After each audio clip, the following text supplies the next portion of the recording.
শিলচর লোকসভা আসনে ভারতীয় জাতীয় কংগ্রেসের প্রার্থী পরিমল শুক্লবৈদ্যর নিশ্চিন্ত হার জেনে মুখ্যমন্ত্রী কালকে মনোনয়নে এসে নতুন করে শিলচরবাসীকে বিভিন্ন প্রকল্পের ফুলঝুরি দিয়েছেন। সেই প্রকল্প যেগুলা ফুলঝুরি উনি দিয়েছেন সেইগুলোর উপর আমাদের এক দুটা প্রশ্ন আছে। আমরা ইচ্ছা করলে প্রত্যেকটা ওনার যে ফুলঝুরি দিয়েছেন প্রত্যেকটার মধ্যে আমরা প্রশ্ন আছে। উনি বলেছেন যে ডিবুটার সমস্যা উনি 6 মাসের ভিতরে সমাধান করে দেবেন। 2019-এর আগে নির্বাচনের সময় এসে অমিত শাহ বলেছিলেন যে ডিবুটারের যে সমস্যা সেটা পার্মানেন্টলি সমাধান করা হবে। আজকে আবার 5 বছর পরে মুখ্যমন্ত্রী এসে আবার নতুন করে প্রতিশ্রুতি দিচ্ছেন। তা আমরা কার প্রতিশ্রুতি সত্য বলে ধরবো? বরাকবাসী। আপনার কেন্দ্রীয় মন্ত্রী এসে বলছেন, গৃহমন্ত্রী এসে বলছেন যে ডিবুটার সমস্যা সমাধান করে দেবেন। 5 বছর চলে গেল, মানুষকে বোকা বানিয়ে আবার নতুন করে ললিপপ নিয়ে আসছেন। মানুষ সবাই জানে যে ডিবুটার সমস্যাটা একটা আইনি ব্যাপার, সেটা কোর্টের ব্যাপার, সেটা আপনি মুখ্যমন্ত্রীর হাতের ব্যাপার নয়। আর এইভাবে মানুষকে এসে বরাক উপত্যকার মানুষকে আপনারা বোকা ভাববেন না। বরাক উপত্যকার মানুষ শান্ত, ভদ্র, শিক্ষিত।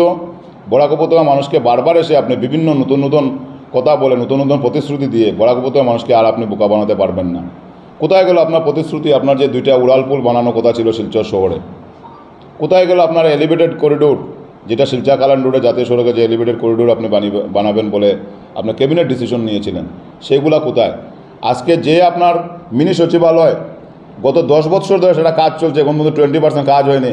এখন এসে আপনি আবার বলছেন, নির্বাচনের সময় এসে বলছেন আপনি 6 মাসের ভিতরে সেটা কাজ সম্পন্ন হয়ে যাবে। সেটা আগামী 6 বছরও সম্পন্ন হবে না। বিশেষ করে আপনি মুখ্যমন্ত্রী থাকাকালীন সেই কাজ আর সম্পন্ন হবে না।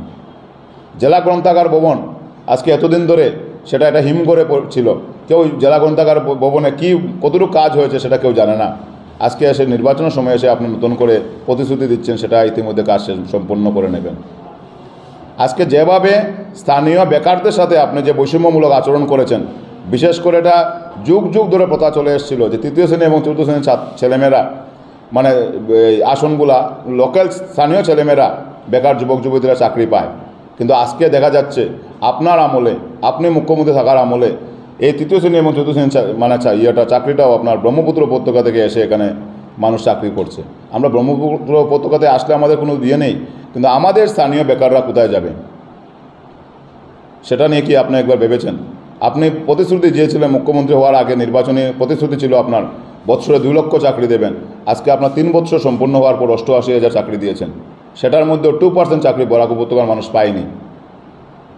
আজকে বরাক উপত্যকায় বিশেষ করে আপনি যেভাবে রাজনৈতিকভাবে বৈষম্য স্বীকার করেছেন, আজকে যেভাবে আমাদের 2টা আসন কর্তন হয়েছে ডিলিমিটেশনের সময়, সেগুলো মুখ্য জবাব আপনাকে 26 তারিখ বরাক উপত্যকাবাসী আপনাদেরকে দেবে। এবং সেটা মুখ্যমন্ত্রী ভালো করে বুঝেছেন। সেই জন্যই বারবার উনি বরাক উপত্যকাতে আসছেন, শিলচরে আসছেন। উনার প্রার্থী একজন ক্যাবিনেট মন্ত্রী ছিলেন, উনার নমিনেশন দিতে উনি এসছেন।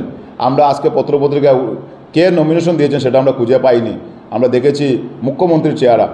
মুখ্যমন্ত্রী এখন জানেন ভালোভাবে যে উনার যে ব্যর্থ মন্ত্রী, উনার চেহারা দেখালে কেউ ভোট দেবে না। তাই উনি ভেবেছেন যে উনার চেহারা দিয়ে এবং নতুন করে উনি ফুলঝুরি দিয়ে বরাক উপত্যকাবাসীকে বোকা বানাবেন। কিন্তু মুখ্যমন্ত্রী সাহেব, আপনাকে আমরা বলছি যে বরাক উপত্যকার মানুষ বোকা নয়, বরাক উপত্যকার মানুষ ভদ্র, শান্ত।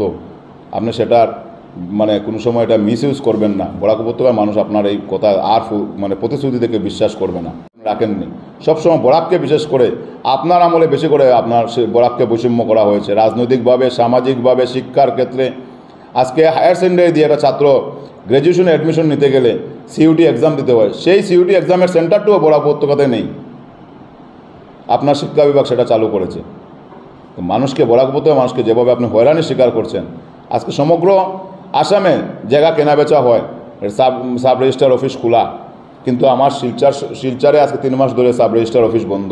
সাধারণ গরিব মানুষ সেই তার জায়গা বিক্রি করে হয়তো কেউ ট্রিটমেন্ট করায়, কেউ হয়তো কন্যা বিয়া দেয়, কেউ হয়তো বিভিন্ন ঘর বানায়, বিভিন্ন কাজে ওনারা জায়গা বিক্রি করেন। কিন্তু আজকে সেই জায়গাটাও 3 মাস ধরে বিক্রি করতে পারছেন না। কোটি কোটি টাকা রাজস্ব মার কাছে রাজ্য সরকারের। তারপরে কী স্বার্থে এটা বন্ধ করে রাখা হলো আজকে মানুষ জানতে চায়। সেই জন্য আপনার এইসব নতুন করে ফুলঝুরি, নতুন করে প্রতিশ্রুতি বরাক উপত্যকার মানুষ বিশ্বাস করবে না। আপনি যেভাবে জানেন যে আপনার মন্ত্রী যেভাবে ব্যর্থ মন্ত্রীকে আপনি সাংসদের প্রার্থী করে দিচ্ছেন, ঠিক সেইভাবে আপনার ফুলঝুরি যে মিথ্যা ফুলঝুরি, মিথ্যা প্রতিশ্রুতি, সেটা মানুষ বুঝে নিয়েছেন।